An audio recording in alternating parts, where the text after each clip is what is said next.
Good morning, everyone. I, Aditya from BSC Chemistry Honors second year, is today here to explain or read the chapter to Thermodynamics third for the visually impaired student. Let's start with the introduction. Work function Helmholtz free energy and Gibbs function gives free energy. In addition to the various thermodynamic quantities like internal energy, work, heat, enthalpy, entropy, etc., discussed earlier, two or more thermodynamic quantities are very frequently in the study of chemical thermodynamics are work function, also called Helmholtz free energy and Gibbs free energy, collectively called free energy functions. These are briefly discussed below. Work function. The Helmholtz this is usually denoted by the symbol A from the German word Arbeit, which means work, and is defined by the equation A is equal to U minus Ts, where U is the internal energy of the system, T is the temperature, and S is its entropy. Since U, T, and S are the functions of the state of the system only and do not depend upon the previous history, therefore A also must be a state function. In order to understand the physical significance of the work function, consider an isothermal change taking place at temperature T, where for initial state A1 equal to U1 minus Ts1 and for final state it will be A2 is equal to U2 minus Ts2, where A1, U1, S1 are respectively the values of work function, energy and entropy of the function in the initial state, and A2, U2, S2 are the corresponding values in the final state. Increase in function A accompanying the process will be given by A2 minus A1 equal to U2 minus Ts2 minus U1 minus Ts1, that is U2 minus U1 minus T bracket S2 minus S1. Therefore, it is denoted by delta A equal to delta U minus T delta S, where delta U is equal to U2 minus U1, that is the change in internal energy of the system, and delta S equal to S2 minus S1 is the change in the entropy of the system. Now, according to the definition to entropy change, we know that delta S is equal to Q of reversible divided upon T. Further, according to the first law of thermodynamics as applied to an isothermal reversible process, we have minus sign delta U is equal to Q reversible minus W max, where here minus sign before W has been used to indicate that the work has been done by the system during the change under consideration. Put the value of delta S and delta U from equation 5 and second in the equation 4, we get minus of delta A is equal to W max. Thus, for a process occurring at constant temperature, the decrease in the work function A is equal to the maximum work done by the system. In fact, it is for this reason that this is the thermodynamic quantity has been termed as work function. Almost at one time it was called Helmholtz free energy. Gibbs function, that is gives free energy, usually denoted by G and is defined by the equation G is equal to H minus Ts, where H and T and S are the heat content, enthalpy, temperature and entropy of the system respectively. As before, since H, T, S are function of state, therefore G is also the function of state only. Hence, for the isothermal process occurring at temperature T, we can write G1 equal to H1 minus Ts1 for initial state, G2 is equal to H2 minus Ts2 for the final state. Hence, G2 minus G1 is equal to H2 minus Ts2 minus H1 minus Ts1. Therefore, H2 minus S1 minus T bracket S2 minus S1. Hence, the relation becomes delta G is equal to delta H minus T delta S, where delta G is equal to change in the Gibbs free energy of the system, calculating by subtracting the Gibbs free energy of second system from the first system, and delta H is equal to enthalpy change of the system, and delta S is equal to entropy change in the system. The physical significance of the free energy may be obtained as follows. At constant temperature, delta S is equal to Q reversible upon T, that is from the definition of entropy change, and T delta S is equal to Q reversible. At constant pressure, Delta H is equal to delta U plus P delta V by the definition of enthalpy change. Substituting the values of T delta S and delta H from equation 12 and 13 in equation 11, we get delta G is equal to delta U plus P delta V minus Q reversible. Hence delta U minus Q reversible plus P delta V. Hence according to first law of thermodynamics, delta U is equal to Q reversible minus W max. Here minus sign before W denotes that work is done by the system. So delta U is minus Q reversible is equal to minus W max. Minus sign before indicates work is done by the system. Substitute this value in equation number 14, we get delta G equal to minus W max plus P delta V. Hence minus G is equal to W max minus P delta V.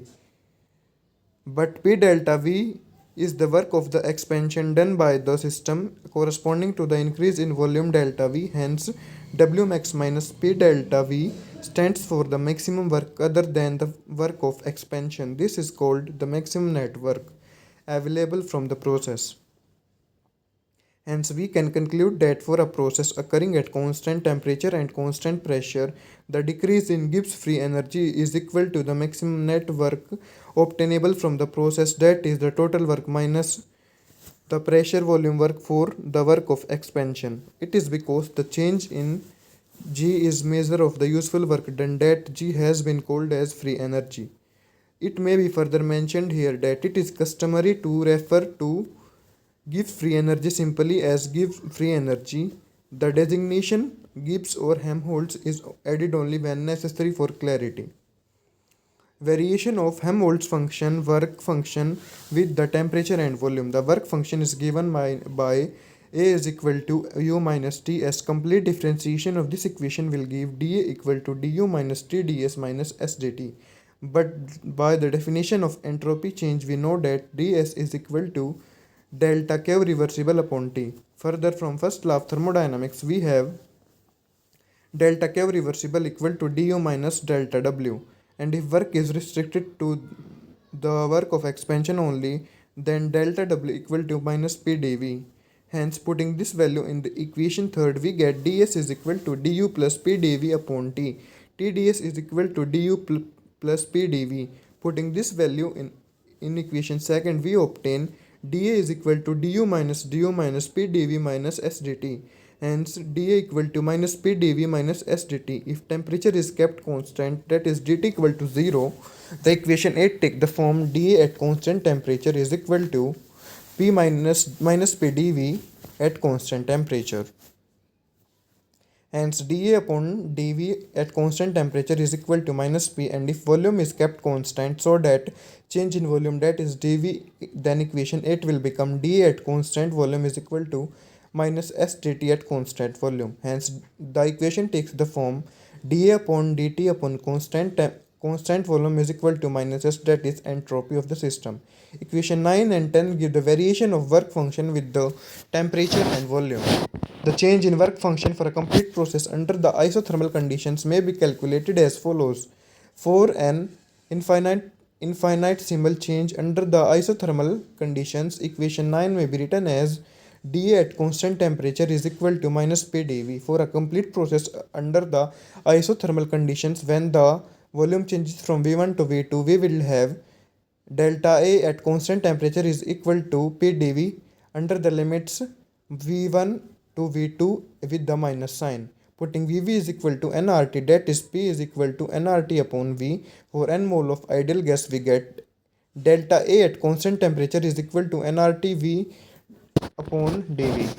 Hence, delta A at constant temperature is equal to minus W max. This is the same result derived in equation 7 as on page number 113. Variation of Gibbs free energy with the temperature and pressure. The free energy is given by G is equal to H minus T at by the definition of enthalpy. H is equal to U plus PV. Put this value of H in the equation first, then on complete differentiation of this equation will give dg is equal to du plus P dV plus V dP minus S T ds minus S dt. Hence ds is equal to Q reversible upon T. Hence du is equal to P dV plus du plus P dV upon T. Hence T ds is equal to du plus PdV. Substituting this value in equation 4, we will have dg equal to du plus PdV plus VdP minus du plus PdV minus SdT. Hence, dg equal to VdP minus SdT. This is an important expression which gives the change in free energy with the change in pressure and change in temperature in an reversible process. Equation 6 is called total differential equation. If temperature is kept constant, that is dt equal to 0, the equation 6 will take the form dg upon dp at constant temperature is equal to volume. And if pressure is kept constant, that is dp equal to 0, the equation takes the form dg upon dt at constant pressure is equal to minus s. Equation 8 and equation 9 give the variation of free energy with the temperature and pressure. The change in free energy for a complete process under the isothermal conditions can be calculated as below. For a infinitesimal change in the under the isothermal conditions, equation 7 may be written as dg at constant temperature is equal to vdp. For a complete process under the isothermal conditions, when the pressure changes from P1 to P2, we will have delta G at constant temperature is equal to VdP from the limits P1 to P2. Putting PV is equal to nRT and V equal to nRT upon P for n mole of ideal gas, we get the equation delta G at constant temperature is equal to nRT log P2 upon P1. For an isothermal process, P1 V1 is equal to P2 V2, hence or P2 upon P1 equal to V1 upon V2. Put this value in equation 12, we get delta GH constant temperature is equal to ln nRT ln P2 upon P1. This is the same expression as equation 13, page number 115 for change in work function. Hence, delta G at constant temperature is equal to delta A at constant temperature. This appears to be in contradiction with the result discussed earlier in the section 2.4. However, it may be understood clearly that the equation holds for ideal gas but not in general.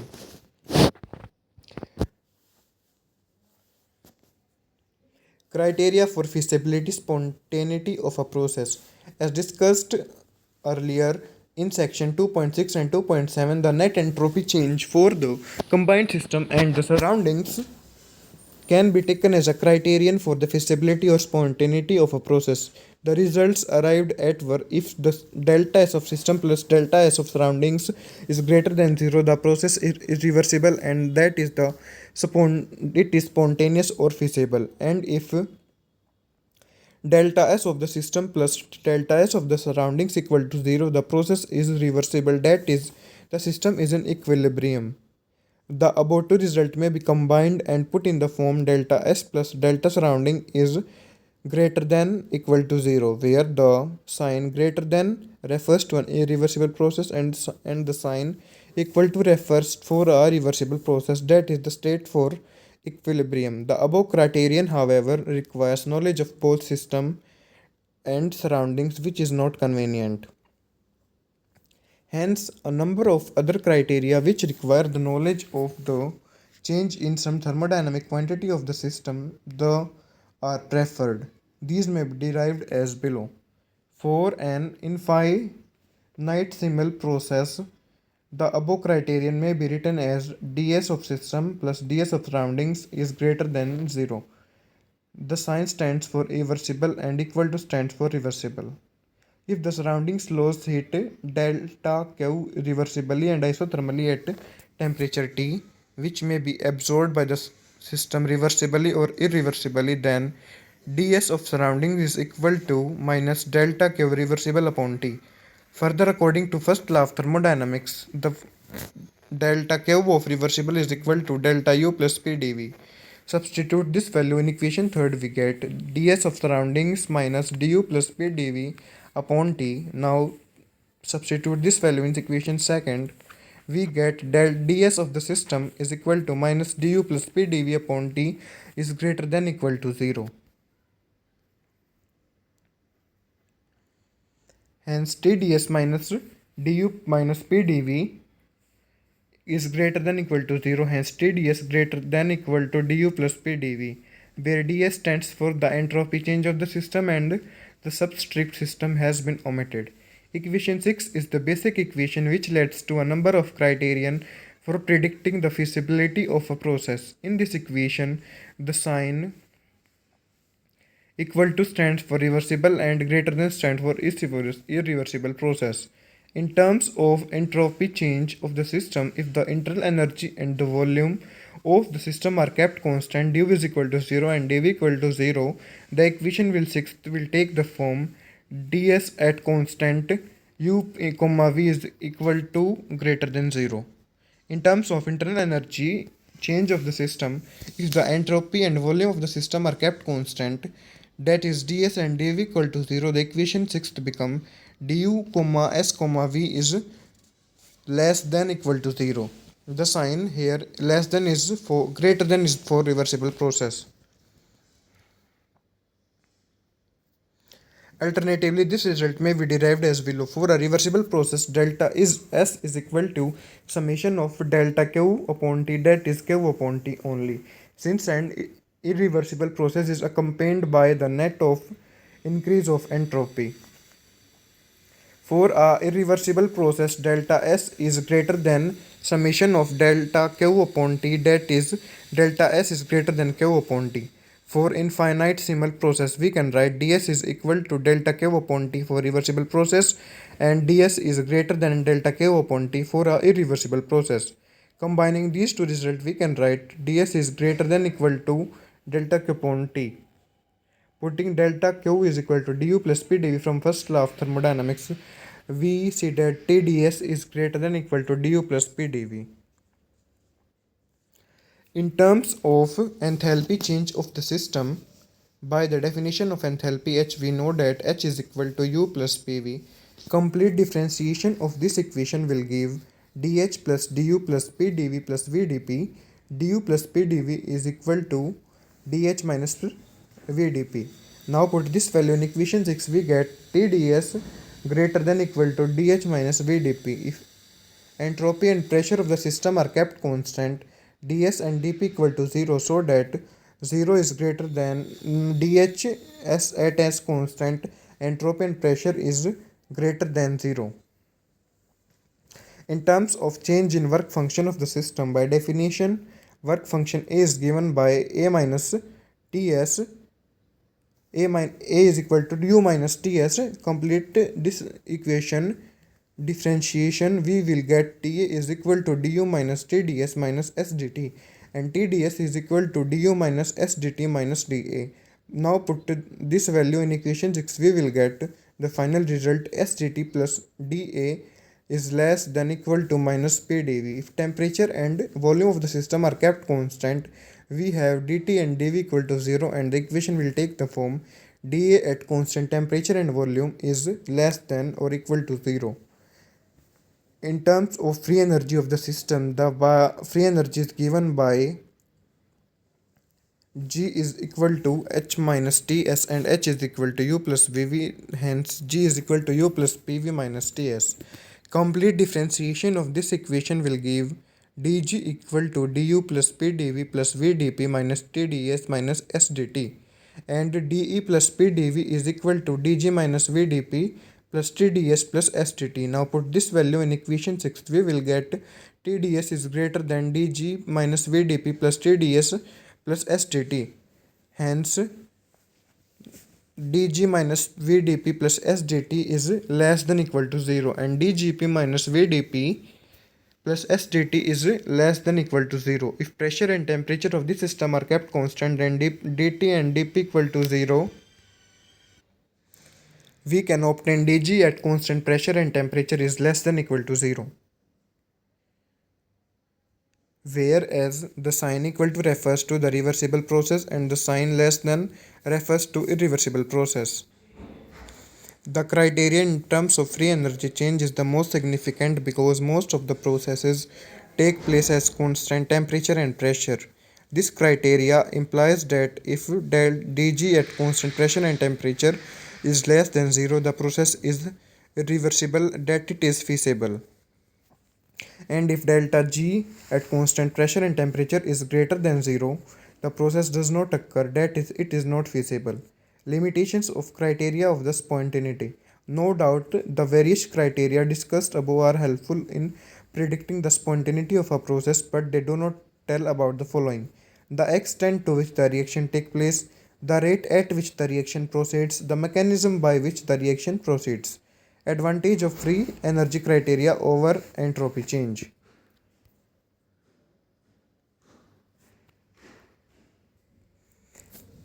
An important advantage of free energy criteria over the entropy criteria lies in the fact that the former requires free energy change of the system only at constant pressure and temperature and is not concerned with what is happening to the surroundings, whereas the latter requires the total energy change of the system must and the surroundings, that is for the process to be spontaneous, that is delta S of total is equal to delta S of system plus surroundings must increase.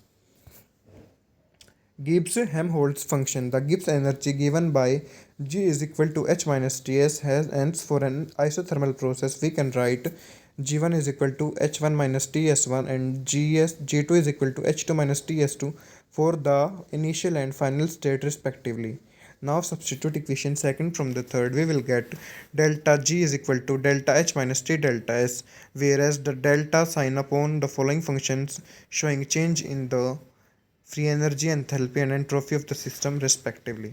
Now take up equation 1 again and putting H is equal to U plus PV, we will get G is equal to U plus PV minus TS, and differentiating this equation completely we get dg equal to du plus pdv plus vdp minus cds minus sdt, and ds is equal to q reversible upon t from the definition of entropy change, hence ds is equal to du plus pdv upon t. So the equation takes the form TdS is equal to du plus Pdv. Substitute this value in equation 6, we get dg is equal to Vdp minus SdT. If the pressure is kept constant, then we must have dg upon dt at constant temperature is equal to minus S. For initial state it will equal to dg1 minus dt at constant pressure is equal to minus S1, and for the final state it will be equal to dg2 upon dt at constant pressure is equal to minus S2. Now subtract equation 9th from 8th, we will get minus S2 minus minus S1, that is equal to minus of S2 minus N1, that is equal to minus delta S, or it may be written as dg2 minus g1 upon dt at constant pressure is equal to minus delta S, and delta g upon delta t at constant pressure is equal to minus delta S. Substitute this value of delta S in equation 4, we will get delta G is equal to delta H plus T of delta G upon delta T at constant pressure. This is the most common form of Gibbs-Helmholtz equation. This is the most starting with the expression of the work function A is equal to U minus Ts and proceeding exactly in the similar manner as above. The following analogous equation can be derived as A is equal to U plus T upon D of delta A upon T at constant volume is equal to. This is the another forms of Gibbs-Helmholtz function.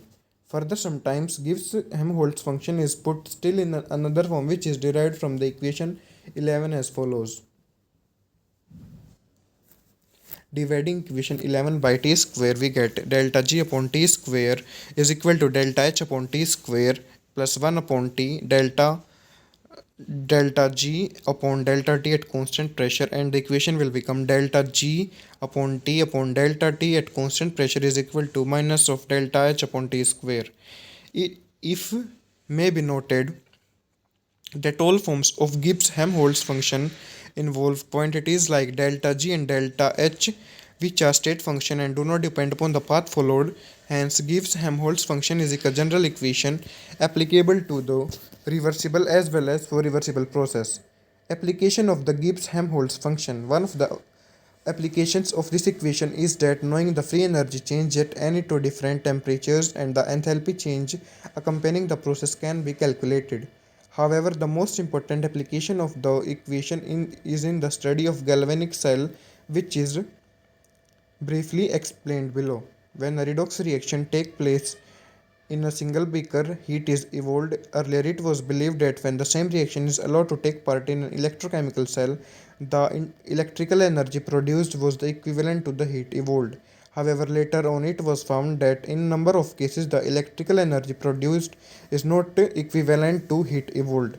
This was explained by the Gibbs and Helmholtz by stating that the electrical energy produced was equal to the decrease in the free energy minus delta G accompanying the cell reaction. They pointed out if n is the number of electrons given out by one of the electrodes, example for the zinc it is 2, or taken up the electrode by copper that is 2, then the quantity of electricity produced is equal to Nf Faradays, where F is equal to 1 Faraday, that is 96,500 coulombs. If E is equal to the EMF of the cell, then electrical energy produced by the cell is NFE, and decrease in free energy is equal to minus delta D, that is equal to NFE. Substitute this value of the Gibbs-Helmholtz equation in equation 11. We will get NFE is equal to minus delta H plus T NF del curly E upon curly T at P. Thus, knowing the temperature coefficient of the EMF of the cell, curly E upon curly T at constant pressure delta H can be calculated, and if E is known, or vice versa. And evidently the electrical energy produced NFE is equal to the heat evolved minus H delta H only when curly E upon curly T at curly constant pressure is equal to 0.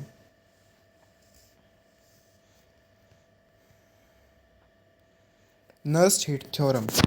W. Nernst in 1906 made a detailed study about the variation of enthalpy change in the free energy of the system with decrease of temperature. This result is called Nernst heat theorem and is described as delta G is equal to delta H plus T curly delta G upon curly T upon constant pressure. From this equation, it is evident that at absolute zero, that is, temperature is equal to 0 and delta G is equal to delta H. However, Nernst observed that as temperature is lowered with the absolute zero, the value of curly delta G upon curly T decreases and approaches to 0 asymptotically.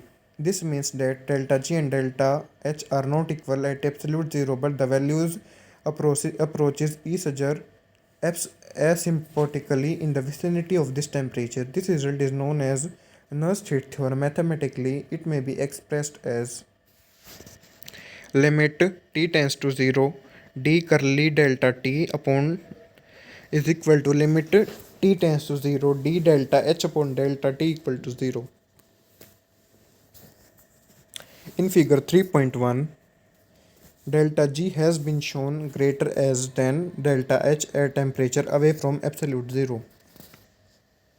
However, the reverse is also possible because curly delta T upon curly T can both positive or negative, but we know that curly delta G upon curly T at constant pressure is equal to minus delta S.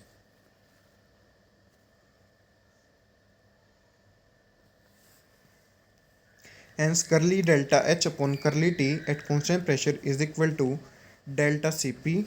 Combining this result in equation 1, we get limit T tends to 0 delta S is equal to 0 and limit T tends to 0 is equal to delta Cp equal to 0. Since gases do not exist at absolute zero, this means that the heat theorem is not applicable to the gases. Similarly, it has been found to be inapplicable to the liquids also. Thus, the Nernst theorem is applicable only to the solids. Third law of thermodynamics. The results of Nernst theorem led to initiate a generalization which is being called as the third law of thermodynamics. In other words, the third law of thermodynamics is followed from the result of Nernst theorem, briefly explained below as according to the Nernst theorem, delta Cp approaches 0 at 0 Kelvin. This implies that at 0 Kelvin, the heat capacities of the reactants and products become equal. It seems that most probable that at 0 Kelvin, all substances having the same heat capacity. On applying quantum theorem to the heat capacities of solids, it is found that the heat capacities of the solids tend towards 0 at 0 Kelvin. Thus, the Nernst heat theorem leads to the following results. Limit T tends to 0, Cp equal to 0. Also from the Nernst heat theorem, it also came that limit T tends to 0, S equal to 0. This generalization is known as the third law of thermodynamics. It may be stated as under the entropy of all perfectly crystalline solids may be taken as zero at absolute zero temperature. In a broader sense, this law is usually stated as follows. Every substance has finite positive entropy, but at the absolute zero of temperature, the entropy may become zero, and in fact, it does not become zero in case of perfectly crystalline solids. Like the first and second law, this law is also a generalization based upon experience, and there is no direct proof for this law. However, this law has been verified in number of ways, and there is no doubt about the validity of the law. It is important to note that the third law of thermodynamics does not state that the entropies are zero at T is equal to zero. It merely states that all the perfectly crystalline solids have the same entropy at T is equal to zero. Choosing a common value as zero is only a matter of convenience. Importance of third law: evaluation of absolute entropies. The importance of third law lies in the fact that it helps in the calculation of absolute entropies of the elements or chemical compounds at any desired temperature. This may be illustrated as follows. The infinitesimal entropy changes given by ds is equal to curly q upon t, where cp equal to curly q upon curly t, so that curly q is equal to cp dt. Substitute this value in equation 1, we get ds is equal to cp dt upon t. Hence, the entropy change of substance when its temperature changes from absolute zero to the temperature T will obtain from the equation St minus S0 at the limits 0 to T Cp equal to dt upon T, where S naught is equal to entropy of the substance at absolute zero and St is equal to entropy of the substance at temperature T. Now, according to third law of thermodynamics, S naught equal to zero, hence St is equal to limit tends to 0 to T Cp dln. Thus, the entropy S of the substance at temperature T can be calculated from the measurements of heat capacity Cp and the number of temperature between 0 to T Kelvin. The integral form of equation third can be evaluated by plotting a graph between Cv and log T, that is 2.303 log T or Cp upon T versus T, and then measuring the area under the curves between the temperature 2 is equal to 0 to T. A typical plot is shown.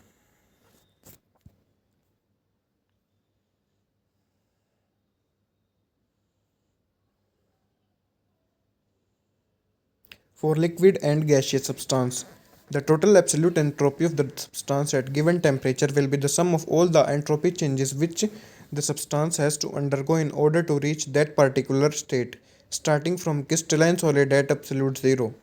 Thus, if a substance is gaseous at 1 atm pressure and 25 degrees Celsius, the entropy of the gas at 25 degrees Celsius will be the sum of the following entropy involved at different stages. The entropy of heating the solid crystalline from temperature 0 to Tf, the melting point of fusion or fusion temperature. The entropy change of fusion or fusion delta F of H is divided by Tf, where delta HF is the latent heat of melting or fusion. The entropy of heating the liquid from Tf to Tb, the boiling point. The entropy vaporization from curly VH upon Tb is equal to curly VH is latent heat of vaporization. The entropy of heating the gases from Tb to 25 degrees Celsius. Thus, the complete expression for the calculation of entropy at temperature T is written as St is equal to limit tends to 0 to Tf Cp S dln plus curly delta HF upon Tf plus limit tends to Tf to Tb Cp L dln plus curly HV upon TV plus limit tends to TB to T Cp of gases dln. If the substance is solid at temperature T, the only first term is taken out with Tf equal to T, and if its substance is liquid at temperature T, the first three terms are to be taken with Tb equal to T, and if the substance is gaseous, the full equation to be used. If the solid involves a polymorphic transition, another term, that is delta HTR upon TTR, has to be included in the above expression as already explained. First, the first integral should be made of two parts, that is by equation 5th, 6th and 7th, the variation entropy changes occur when the temperature of the substance rises from the absolute zero may be represented diagrammatically as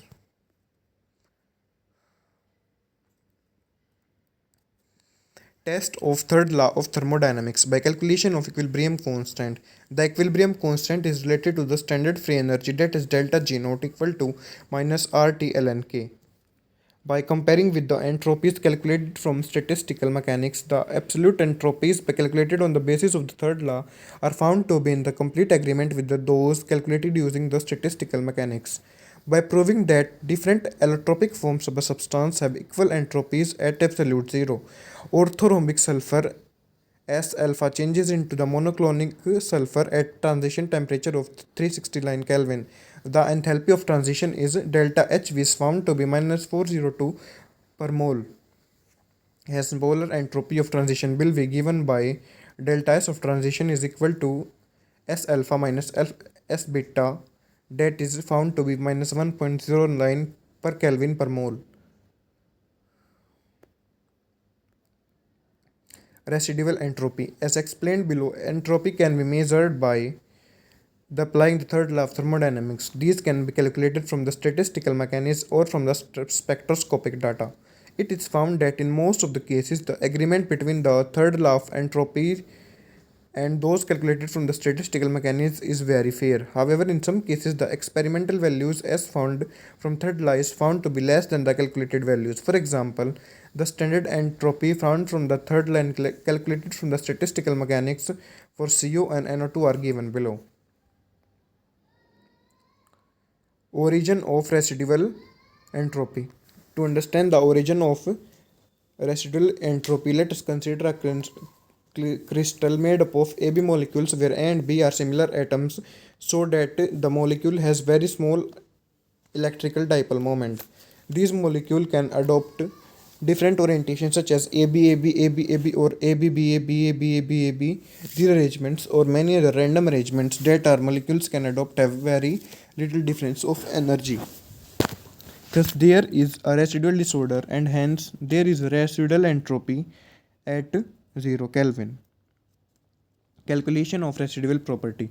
It is calculated from the formula S is equal to K ln W, where W represents the number of possible orientations of the molecule that are equally probable that have the nearly same energy. Hence, W is known as thermodynamic probability and K is known as Boltzmann constant. Residual entropy of FCiO3. FCiO3 molecule can have 4 possible orientation which nearly same energy. Hence, the residual property is S is equal to R ln 4 is equal to 2.303 R log 4, that equal to 11.5 joule per Kelvin per mole. In general, if a molecule can adopt P possible orientation at T which have nearly the same energy, the residual molar entropy will be given by SR, that is equal to R ln P. Thank you.